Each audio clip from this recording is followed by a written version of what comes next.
Welcome, welcome.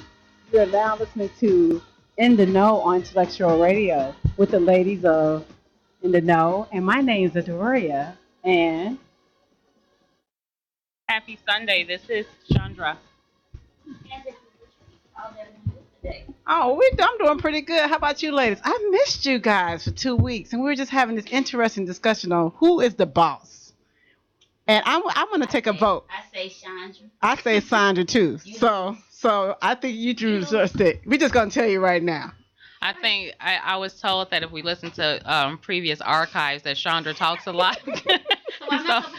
So today Chandra is going to be on mute.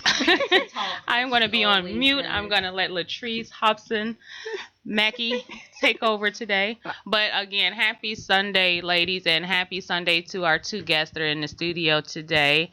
And yes, what's been going on? Oh, nothing much. It's been a long 2 weeks. I mean, like I said, I really did miss you guys. I was sitting there last week going, what am I supposed to do on Sundays? Man, I guess I'll play an old show. But then I was like, well, I'll get my Sandra and Latrice fixed this week. But I really, really did enjoy it. The weather's changing. I feel like it's just really getting hot and cold. I'm getting kind of feeling a little sick. But then also I'm feeling refreshed at the same time. What do you think? I don't know, but yesterday I got so wet because I had to deliver the mail in the rain yesterday. So anybody had a dirty thought there.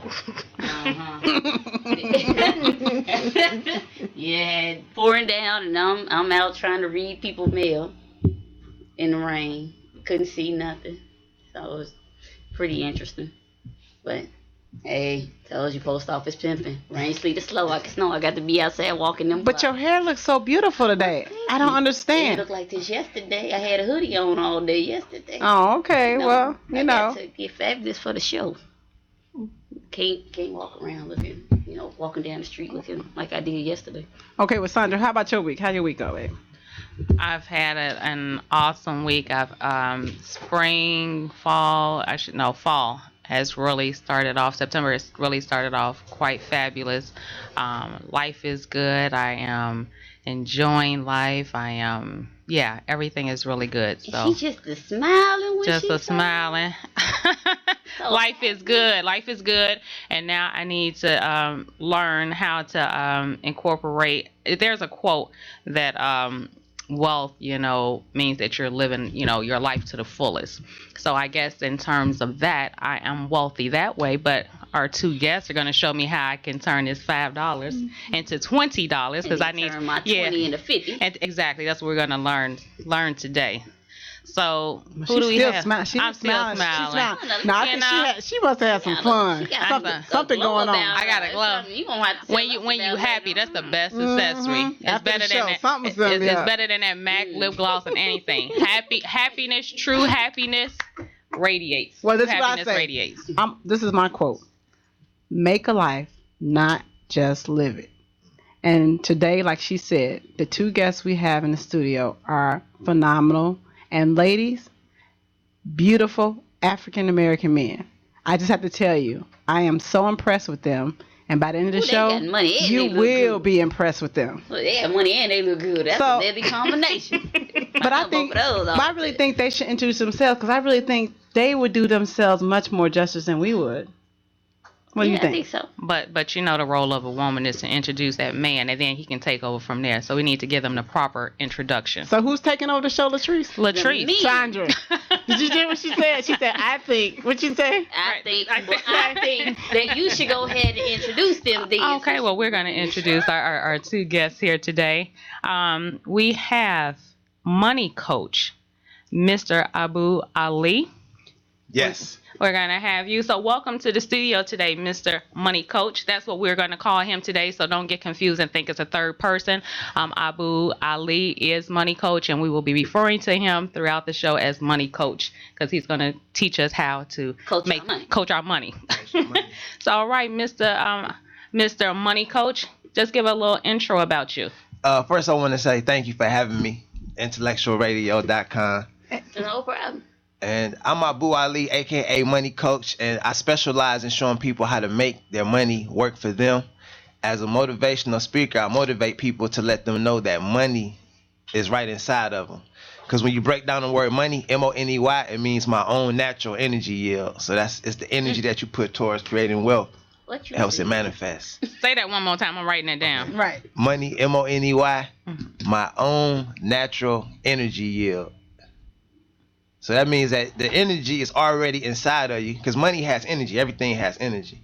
So if you use that energy, you will get a return on your energy. That's a yield, a return on your investment.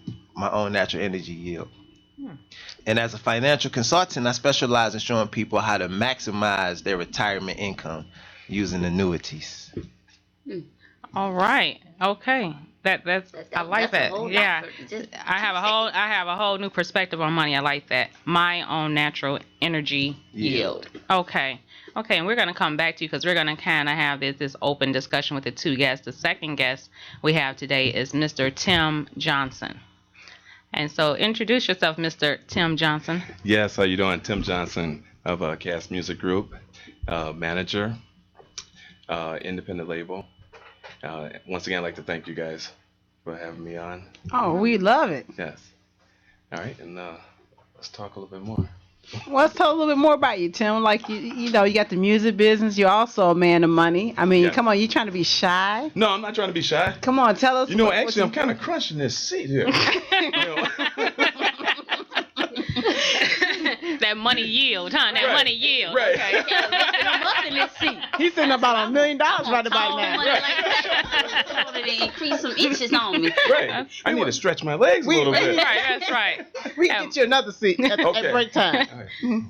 I don't know if we're going to have a seat big enough. With all that money, yes. So just go a little bit more about Cast Money. Just go a little bit more into what's your business. Yeah, Cast Music Group. Cast, okay. Currently of Cast Entertainment. What we did back in the late 90s in 2000, we produced and managed several artists. And coming into like the mid 2000, actually we decided to take a break, but we're back now. So and currently management with two artists, Keith Masters and Mr. 5 O'Clock. Mr. 5 o'clock. Mr. 5 O'Clock. Always What's so special about 5 o'clock? I'll tell you about 5 O'Clock. You got to hear him. Oh. Yeah, I never look at 5 o'clock the same. that's right. All right. Turn around and give you a blink. Well, as you can see, ladies, we have two wonderful guests, and we decided that with these two wonderful guests, we really want to have to know more about the wealth and the finances and all that wonderful things that you guys do. And so we want to let the men take over, and that's what we decided to how do. to make money. That's right, and we are here, the ladies of In the Know on Intellectual Radio. We are ready to get our brains intellectually stimulated on how to make money and more money. Get to talking. Yes. Now, one thing that we've come to find out about the two guests is that they have similar backgrounds, and both their backgrounds would be in the music industry. And we think that the two guests that we have today, or we know that the two guests today, they complement each other, because we definitely want to talk about how to make your money work for you, how to properly invest your money, wise business decisions, and then you can, like these two gentlemen we have here today, Mr. Money Coach and Mr. Tim Johnson, how you can then have that money and turn it into a lucrative business that's just not for today, but that can be an investment for something long term. So we just want to go back. We want to kind of rewind it a bit and just go into detail of how you started with your vision for entrepreneurship. And we'll start with to do a toss up. We'll do a toss up. We'll start with the A. Alphabetized. We'll do Mr. Money Coach right here. How you got started? They're over here in the studio pointing like, no, you first. No, you first. So we're going to start with Mr. Money Coach here. Just give us a little background. I know that you gave us this great, what money is, and this, again, my own natural energy yield. But just give us a little background how you even came up into the concept of starting your own business, whether it's into the music industry and then turn it into the whole financial information source that you are. So give us a little background about you. Okay, I got started. I was born saying, "Show me the money." I got two sides. I have the Hollywood side and the Wall Street side. Now I got the Hollywood side. That's the entertainment side from my mother. She taught me how to do the moonwalk when I was like 2 years old. Oh, watch out. And she was a professional dancer and she used to do Michael Jackson. And I got the Wall Street side from my father. And he showed me how to make money on Wall Street at a young age. And I always wanted to be like my father. So he got started into the finance business. And once he got started, I seen that he was making a lot of money, and I was motivated by the money. So he taught me how to make money on Wall Street, and then he taught me about his profession, about showing people how to invest their money. So I got licensed at the age of 18, and I started going to school, and the teachers wanted to know, why did I wear a business suit? Why did I have a Wall Street Journal? Some thought I was a drug dealer. Some thought I was a pimp or a pastor, because I was always wearing a business suit every day. So then I told the teachers to meet with me during their lunch break. And I started to do educational seminars for the teachers during their lunch break and teaching them how to design their investment portfolio against loss. So my father got me started with the financial company, and he taught me about how to become an entrepreneur and everything that I needed to know about the business. I like how you said you were going to school and you were holding workshops while you were at school with the teachers. I like that. But I like how you said, so you had a good balance. You said you got your Hollywood side from your mom, the Wall Street side from your dad. So you're a perfect little mixture going on over there. Very good. And you went to school earlier today. I'm kind of backtracking. Earlier, if you look on the Intellectual Radio page, and you'll probably see a picture of Money Coach and Adoria on the page. And one of the things that Adoria mentioned before she took the picture, is that when she saw Money Coach, he was all decked out. Please go to IntellectualRadio.com page, take a look at the picture with Money Coach and Adoria.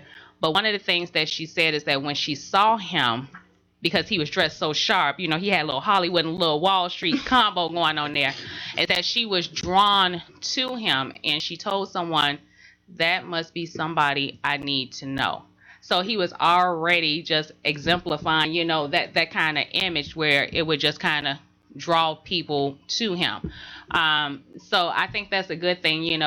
What you want to live or how you want to live your life, that's how you should project it. And obviously that's what he did. Instead of taking, he didn't mention anything about taking his math book. He said he took the Wall Street Journal to school and held workshops with the teachers. So, how were your grades back then, Mr. Wall Street? That's the funny thing, because I was never a straight A student. I was always like a B+ student. Okay. And B minus.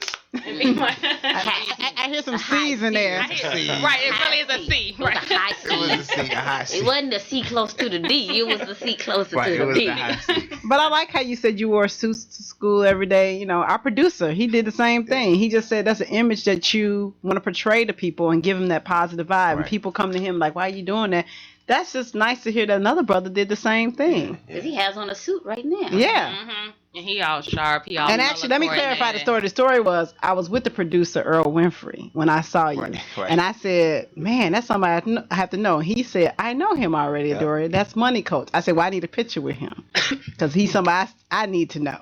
So that was actually the day it happened. And it was at the Chicago Music Awards. And that's when I met him for the first time. And ladies, he was sharp from head to toe. Thanks. Including the fur he had on. Uh-oh. Stop it. That's the Hollywood side. That's the Hollywood side. So with your dad showing you the Wall Street side and just, in terms of business, did he also sit you down and tell you, son, we need to open you a bank account and this is what you do? Did he start that? Give us a little background with that as well, how you started with this whole turning money. This how he got me started. I used to always want to get a pair of Michael Jordans because they came out like once a month when I was growing up. And he told me once a month. That's how often they were coming out back then. Once a month. And he said, look, if you want to go buy a pair of Jordans, that's okay. But I'm gonna give you more money if you learn how to buy stock in Nike, because Nike was the company that was pushing Jordan. He said, why don't you buy stock in Nike, and then if Nike go up and you make money, then I'll add to the profit that you make to help you buy the Jordans. So I learned then how to read the stock, buy the stock, knowing when to sell the stock, and I had to open up a brokerage account. So instead of buying Jordans with the money, I'll buy shares of Nike with the money. And then when I did make money, I would take the profit from the shares that I made from the profit of the market and buy the Jordans with the profit. And I still have, so I had the shoes and I had ownership. And how old were you? Right. I was that's like a- around 12 when I started Oh doing my it. Oh, goodness. Lord. I'm thinking he was gonna say, I'm listening to this and you talk about profit and shares and you were 12. What? I was 12, yeah. Wow. That's quite impressive. That's quite impressive. We have to come back to you. I mean, I got to marinate on that. So Tim, you got to tell us how you got started. We got to marinate on him for a little bit. Yeah. Yeah, we gotta put some sauce on that. Yeah. This brother deep over here. Yeah, we gotta bring in. I'm- Tim, we gonna forget about poor Tim today. No, we're not gonna. It's like I don't know how am I supposed to feel old? Right. I don't know. He's, Mr. Money Coach started speaking, and Tim earlier said he couldn't fit in his seat, because he got all that money over there. I think we ladies by the end of the show, we gonna be kind of tight in our seats too, because we getting all this information and knowledge on how to make our money work for us. And Mr. Tim, tell us your story. Well, you know what? Actually, him and we come from a similar background. My mother, she worked for Midwest Stock Exchange, up until 99, before it was converted over to Chicago Stock Exchange. My dad was more the hustler guy. He was the guy that, hey, if you found something in the junkyard, I can flip it. Like I can paint, I can make it look good and flip it, and make it happen. But you know what? With me, I watched my mom. She taught me a lot also about, stocks, variable bonds, and like I said, with my dad, the guy was just he was a hard-working person, but aka the hustler. Because no matter what you do in life, you are a hustler. Yeah. No matter what. I'm hustling every day. Right, every day, and without every day Rick Ross. I'm hustling. Money, money, money. Honey. But even for me, I was born and raised on the West Side, and coming from there, and to see where I grew up at, and from where I'm going. I went through several different challenges in life, and I learned to save, invest, and the main thing is, there's a difference between wants and needs. You got to go by your needs first, and then you'll make it. So. Well, I need and want money. Well. That's the only way you're gonna get it. You got to need it and you got to want it, because it's our divine birthright to be prosperous, right? Mm-hmm. So we have to really feel like we deserve to be prosperous. So you have to really, you need it to live, but you have to want it, because if you want it, you're gonna get more of it. That's right. You're gonna get it. You're gonna get more, because you notice you always get enough to get by. So we have to set our financial thermostat to become millionaires, multi-millionaires, because it's out there for us. So if we think bigger about money, then money gonna be like, hey, I like the way he thinking, because it has energy. It's gonna come to us. I'm about to So start money thinking is now. gonna start following us down the Let's street. start If we meditating think right it, we now. want it, and then Okay, it's gonna guys, start honey, it's gonna ladies in the know. start following us down the street. Right. Well, yeah, you gotta want it. You know what I mean? Like I say, hey, you know what? I want to make $500 a day. Clear. Before Clear. the tax guy. I want to make about 10 grand a day. Yeah. If you don't mind me asking, Mr. Money Coach here, how old are you? I'm 32. Mr. Johnson, how old are you? 39. Okay, this is quite impressive, and the fact that both of them stated in their introduction of getting started, they were both young. One as young as 12, learning about stocks and bonds and stock exchange and investments and all of that. With all the other kids. With all the other kids. And it's one thing that foundation is so important, that we set that foundation early. A lot of times we think and we don't instill in kids the importance of saving money, investing your money, making wise decisions. Because like you said earlier about the gym shoes, we can say, mommy, daddy, I want some gym shoes. And all we know is mom and dad just make it happen. Right. Make it happen. So we don't think about, mom may have had to, or dad had to work extra hours, working some overtime in order to get that, those pair of shoes. But if we're set up in a mindset that if it's something that you want, you need to start working to get the things that you want and making smart decisions. So in the case of Mr. Money Coach, 12 years old, talking about stocks and bonds and holding workshops at school with the teachers and taking Wall Street journals to school. It was like the Carlton, like Carlton. That's what he used to do. Take little Wall Streets and what's that? Family Matters. You know how Michael P. Keaton used to take the Wall Street journals there. But it's never too young to start that whole process of investing in your future and making wise decisions. Right. You're never too young. And I think especially nowadays, we need to instill into the kids now. Because a lot of kids, the only thing they know is video games and take me out to go eat. But we have to put that in. They don't know the value of it. Right. They don't know the value. They just know they want it. Right. That we're supposed to give it. Right. We're supposed to give it to them. But really, we have to teach them. We have to show them. And if you show them, they'll learn it.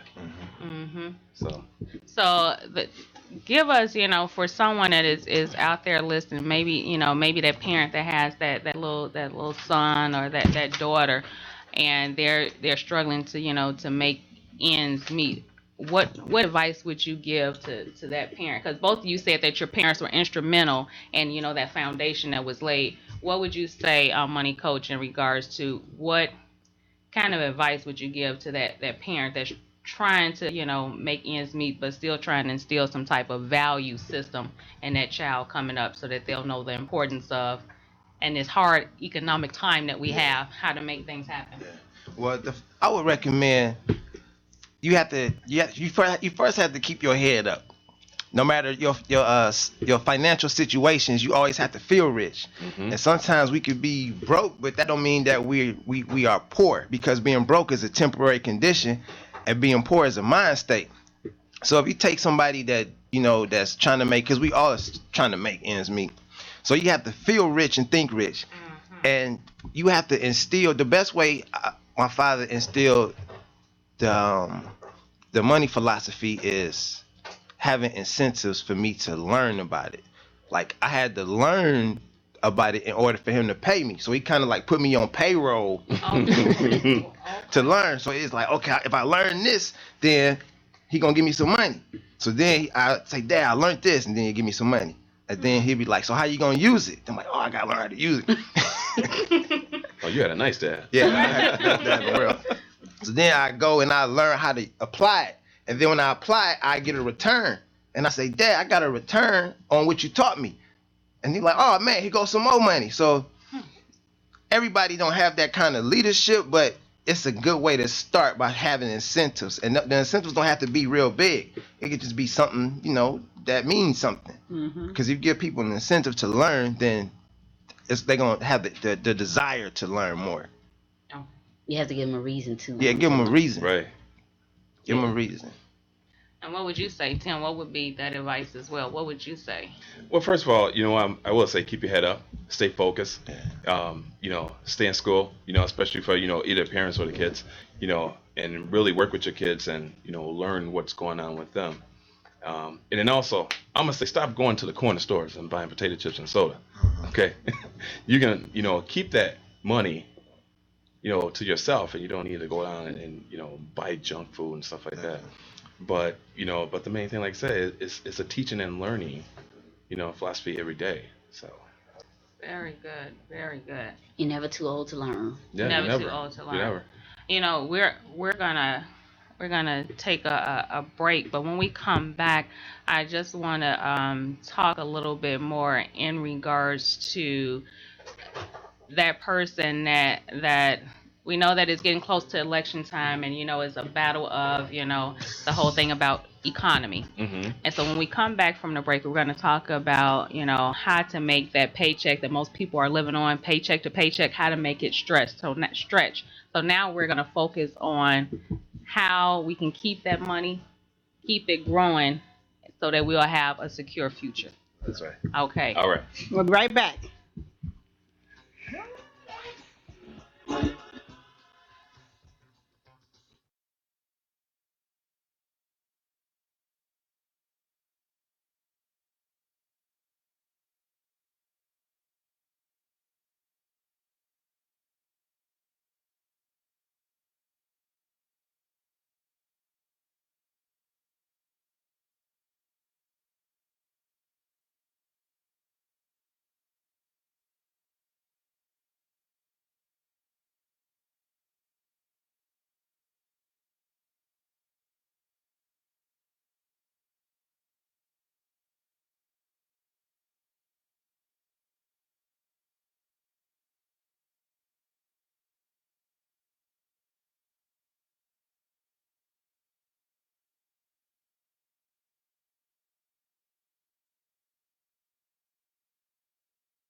Welcome back for the love of money. For the love of money, ladies. What we gonna do about that? Love money, and they gonna teach us how we can love more money.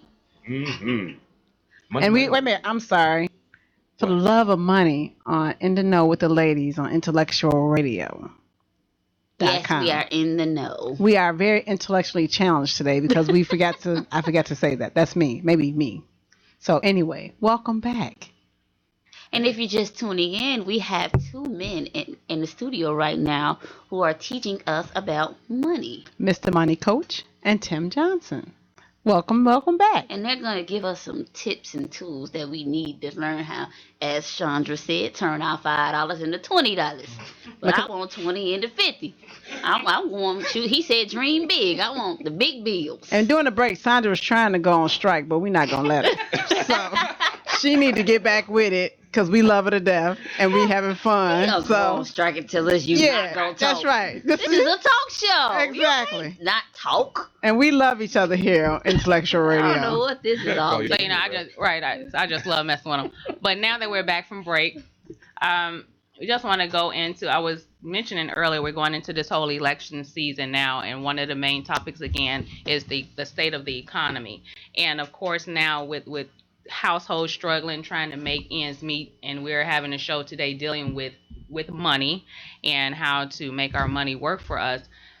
Just give us a little advice, if you could, from both of you, how to make our paychecks stretch a little bit, how we can make wise decisions with the money that we do have, no matter how small it is, what we can do to extend it. Basically, stop going from check to check to check to the other check. Right. So instead of going 2 weeks, how can I make this check stretch a month? Right. Right. Just get started on small. Or what baby we steps. can say first is of all, you gotta how pay did. yourself. Yeah. Okay. You have to pay yourself first, and then also, before you pay your bills, like I said, don't forget rule number one: pay yourself. Mm-hmm. Whether you set aside a certain percentage, whether it be 20% or 50%, and then go ahead, and pay your bills, but you need to keep something for yourself. Mm-hmm. So Yeah, you definitely have to pay yourself first. And some people, well, money saved is money earned. And some people don't have the discipline. You have to have the discipline to say, I'm gonna take this money and I'm gonna save some of it. I always tell people, just start out trying to save $1 a day. And if you can save $1 a day in 30 days, that's $30. That's gonna build your confidence that you can save more money. Then you want to start saving more money. Start saving $2 a day. Right, so start saving $2 a day. And then once you start saving the money, then you want to start looking at where you can invest the money and where you can put the money so that it can work for you.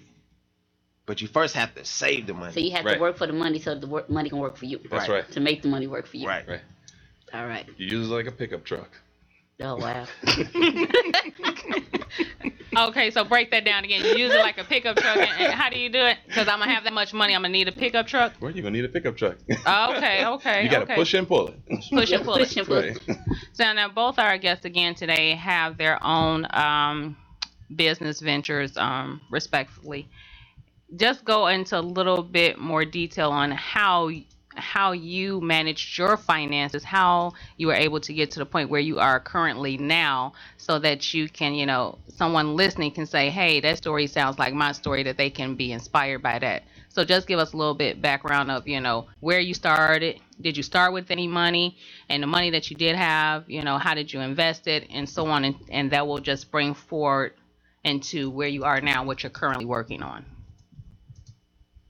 Everybody don't talk at once. Everybody's sweeping around here. I don't have Speak at once. Don't speak at once. Right. We gotta listen to the ones that got So some this money. is a very poor show, because Right. everybody remains silent like money. Yeah. Look, so there's no dead air on radio. Now you Right. just There's no dead air. I you know just that. gave us a C minus now, Tim. Now you can't be coming on the show doing that. So, Money Coach, just if you can get started, just again, I know you started at the age of 12 with workshops, so just go from there. Well, that's a good question, because when I got started, like I wasn't born with a silver spoon, like I still grew up like kind of like everybody else, and my father just had this strong entrepreneur spirit, and he instilled that spirit inside of me. So when I started investing, I learned that it was important to try to teach other people on how to invest, because you can make money, but it's better for you to try to spread the wealth of making money. And when I got started, I looked at myself and I wanted to see like, what do I want to do with this information? So I do educational seminars to show people how to invest money. But one of the principles that really helped me is the prosperity techniques, because you can make a lot of money, but if you don't have like a prosperous consciousness, like if you don't think like prosperity is supposed to be in you, then you can lose it, and you can like be a master. Money can be a master of you, and we have to make it the other way. We have to make ourselves a master of money. So a lot of things that helped me was like really developing a mind frame to think rich, because you have to think rich. Because if you don't think rich, you can get money, you can lose it, because you feel like you don't need to have it, or you feel like you don't deserve to have it. So the first thing is really preparing yourself to attract wealth. And then you have to take baby steps. Like Tim said earlier, the house always wins. So when you have the money, just don't go to invest it if you don't know what you're getting into. Like it's called in the know. That's so right. You have to know what you're getting into before you get into it. You have to. Warren Buffett said the first rule of investing money is never lose money, and the second rule is always remember rule number one. Right. Amen. That's right. That's true. Never lose any money. So you got green money and then you got red money. So the green money, when you're starting out saving, the green money is the money that you pay yourself with first. Like the green money is money you cannot afford to lose. That money has to stay safe. And then you have the red money. The red money you can afford to speculate with. So if you want to buy stocks, if you want to invest in something, you use the red money that you can afford to speculate with.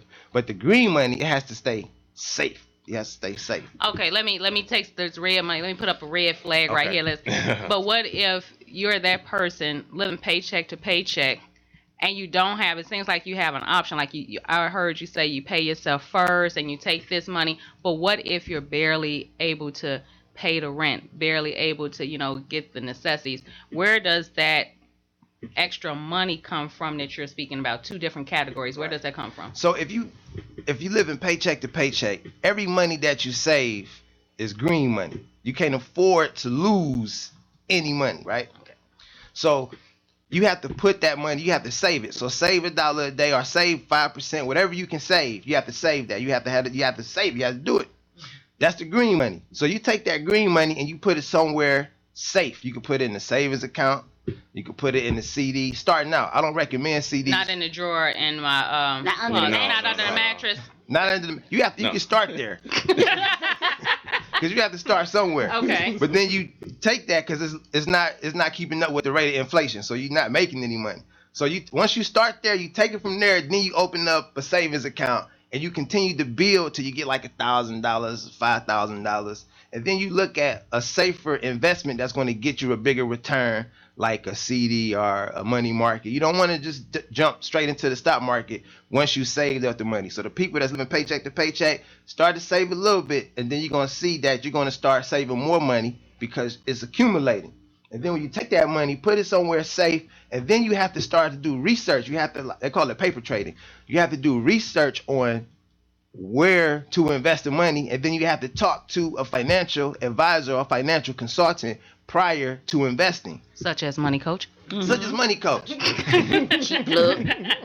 You got to talk to the right person, because some people, they have a sales pitch and they just want to make money off of you instead of making money for you. That's right. So I always tell my clients, because some of them have two financial consultants. They have me and then they have the other guy, because they probably started out with the other guy. Mm-hmm. So you have to ask a lot of questions when you are dealing with somebody with your money.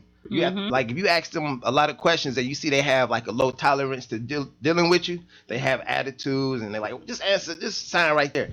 That's not the person for you. So you have to like find the right person to help you, because everybody need a coach, like everybody need a trainer. So once you start to save the money, you have to look out for other help to show you what to do with the money. So that other person would not be your significant other telling you, baby, we can't afford that. No, don't buy that. We don't have money for this. So that's not the right coach to have. Sometimes you can. It all depends. It all depends. Right. It all depends. Okay. It's hard to listen. A broke person really can't tell you how to make money. Right. Right. Because they don't have nothing. Right. They don't have anything. Right. So, but a broke person can give you some wisdom. I had to be broker. How to stay broke. How to stay broke. Right, like the Titanic. Just sinking. Right. So okay, so I've been, putting it in a sense of, just a one income household. But what if you still are having problems with a two income, household? How do you make that happen, Mr. Tim? I'm gonna say, you know what? Find an extra job. Maybe break it down that way. Maybe start your own business. Something that's a low cost investment. There's a lot of like, you can start a maid service. Kind of like Kim grass. Johnson has a cleaning service Right, too. cleaning service. He has a lot of things I over have there. a lot of things going on. But you can start stuff like that. Cut grass or start a lawn service. There's a lot you can do without high. Ladies, we got our job for the spring. We cut Hold some on. grass. Yeah, cut some grass. I don't do all that. You don't do that grass? We'll have to find another way. We'll get you on the maid service. I Go make clean her houses. cleaning the. We put your, no, but Latrice, I got the perfect French maid outfit for you. Right. Oh, that's I just want to go somewhere and be cute. If I got to clean up, that's a whole nother story. But you're just gonna walk in with the French maid, then you'll Right. get paid. You're gonna get paid. okay. Get paid. I do a little foo-fooing. But what I found, I would watch the Oprah series, and she had Susie Orman on her show. And I know one of the things, and it just stayed in my head, Susie Orman will always stress, and please correct me because I know Money Coach knows this and he'll probably correct me. I forgot how many months you should have saved up. That was the ultimate goal. Is it Six. It's 6 months. 6 months. 6 months saved up. Right. 6 months of what? Your 6 salary. months of your salary saved up for a rainy day. Right. And one of the questions, and that's why I keep going back, because again, we're in this state of, economic hardship. How do you have 6 months worth of your salary saved up if you are that household that's having struggles just making basics, meet? But the whole mindset, as she broke down with some of the families, exactly what they were doing, as you said earlier, stop spending money on, things going here, buying things that are not really chips and dips and all that stuff, just wasting money. But she said, look at your circumstances. What are you doing every week? And one of the things that they discovered is, that the wife was going every week to get her nails done. So she said, stop getting your nails done. That's $30 right there. Do it yourself. Do it yourself. And then she said, well, we buy food out once every Friday. And she said, you have 6 people in your household. So that's 6 times whatever that cost of that meal is. Save that. Buy some groceries. Right. Take that, one time and you'll have a week's worth of groceries. So strategically thinking, I can see where you could save money, but if you're already into a routine where you used to, I got to go here and I got to spend this amount of money. I have to get my hair done. I got to get my nails done. You have to make the sacrifices. What sacrifices did you two gentlemen make in order to continue to accumulate wealth? What sacrifice? Well, what I did, I continued just to work harder. I worked like 2 jobs before I got into the music industry, and then I continued to work. Even as I was working, so it felt like I had like 3 or 4 jobs. And when you have a certain drive in you, and as I say, when that flame is hot, you just go for it. And you know what? It's been lit under me ever since. So I just continue to go for it. And I had the same answer as Tim. Like, I just went harder. I worked harder. I made sure, I did more seminars. I made sure I tried to call as many people as I can. Because at the end of the day, I have my product is knowledge. So I have to sell the knowledge that I have to make people make wise decisions. Mm-hmm. So I had to. And then, I did make sacrifices. Like yesterday, I went to Sunglass Hut and I seen a pair of Versace's. And I was like, I got a pair of Versace's already. I wish I had that for him. Well, So I didn't get them. Because sometimes, you want to have stuff, but like Susie Orman said, you have to cut back. He's like, wait, this $300 could go to something else. It wasn't $395. It was $390 plus tax. Plus tax. Plus tax. Now we're gonna shift gears a little bit. We've definitely, been getting a lot of information again, talking about that foundation. But the two of you have your own business ventures. Talk a little bit more about what you have upcoming. What exactly some of your upcoming things are, seminars, or what your business ventures are. Well, you know what? With me, with Cass Music Group, like I said, I'm a manager for them. And what we do right now, we have a few artists that we're looking into. So we are looking for more artists, about quality. Okay. So I'm gonna get that out. Mm-hmm. Please feel free to call me. You can call me anytime. My cell 312-671-7015. Once again, 312-671-7015. Call me anytime. If you're an upcoming artist, established artist, let's see what we can do. We can put something together and let's make some money. Mm-hmm. What if you don't have no talent? You You just can- want to try to do something. What if we just Well, you know what? wanna If you ain't got no talent, then I'm gonna have to mold you. And You have to then, mold? then that's 100%. Sandra said, "What if we just want to call you?" What if Yeah, I, give Yeah. us an instruction. Yeah. I mean, Right. what if I don't know what I want to do? You know, if you want to do, you know what? Call me and talk to me. That's what I'm saying. We'll talk. We'll talk. I know We'll, what I we'll wanna see. do, though. We'll see if you qualify. If I Wow, I don't even want to know what that application. Take an application. Background checking. Right. This girl is no good. 10-page agreement. So Adoria mentioned earlier about that you have 10 jobs. Yes. You have 10 jobs, man. You have Right. 10 jobs. Let me just say, these two guys, they're really speaking the truth, and I really don't usually look at this, but I mean, they pulled up in the most beautiful rides. Okay, I just had to look. They both. I'm just telling you, ladies, listen to these men, because honestly, these two beautiful brothers in the studio right now are really speaking what they are talking about. Right, don't they're focus living on it, trying to get in their and car, they're get speaking yours. it. Right. Just really listen to what they're trying to say, because this is all kidding aside. I know we've been joking around. These are two very intellectual brothers sitting in the studio today. Well, thank you, there. Thank you very much. But go ahead. I'm sorry. Talk about your job. So You My- got 10 jobs, man. Yeah, I got 10 jobs. 10 businesses. He's got a couple of businesses going. Tell us Right. about your businesses. So I have a cleaning service also, and I do have a maid service. And I think you will qualify. I made the cut for the maid. Oh, yeah. No cleaning involved, though. No cleaning involved. So maid service. Right. Okay. The maid service, which maid service like during the daytime, for the houses, and cleaning service like for like commercial cleaning, and in the evening. So. What about shampoo and rugs? No, that? no, the shampoo and rules on it. But I got a friend. I have somebody in my network. He's a great guy. Okay. Yes. All right. Yeah. Got to keep the network up. Got to keep it working. Yeah. Okay. All right, Money Coach. Tell us about what's going on with you. The name of my company is Safety First Financial Group. Okay. Safety First Financial Group. And I have a seminar. I have seminars coming up. I do my seminars. My seminar coming up is the 27th of this month, and it's at BJ's on Stony Island. It's like 87th and Yeah, I Stony know Island. that is. Mhm. And it's from 12 to 2. And it's a free lunch-in seminar. So the people come, and I pay for their lunch. We might have to go check Yeah, I that feed them. Mm-hmm. Because it's easier to get people there when you feed them. I know Right. that's right. As soon as you say Free food. Free Yeah, you food. say free. Free. Where's that? Free. out. So, Sandra, should we go pop in there? We should go. Y'all pop. should come. Yeah. And the seminar from 12 to 2, and that's when I get more into how to fix Wall Street. Like, 'cause you have Wall Street, that's on Wall Street in New York, and then you have your own personal Wall Street. And just because Wall Street is losing money, it don't mean that you have to lose money. I like that. And that's where I take more of a educational approach, of showing clients and prospects how to invest their money, because they got money now. Like my average client with Safety First is 40 years old to 70 years old. So they have worked